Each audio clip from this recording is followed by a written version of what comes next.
今天给大家分享一个简单又好吃的茄子饼做法。首先准备一个茄子，将茄子切成厚片，厚度约1厘米左右。用勺子把茄子的中间挖出来，边缘处大约留0.5厘米就可以了。将挖出的茄子切成小丁，剁成小一点的颗粒状。我这里挖出的茄子丁大约有100克。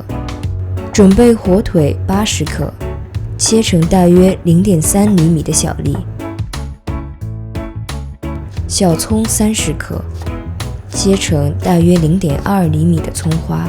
下面我们来准备馅料，碗中倒入茄子丁、火腿丁、葱花，打入2个鸡蛋，面粉50克，盐5克，白胡椒粉1克，把所有的食材搅拌均匀。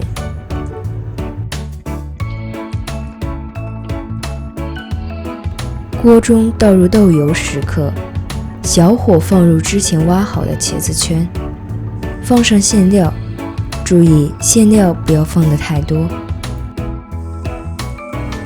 小火煎3分钟左右，在这期间可以将茄子饼换动一下位置。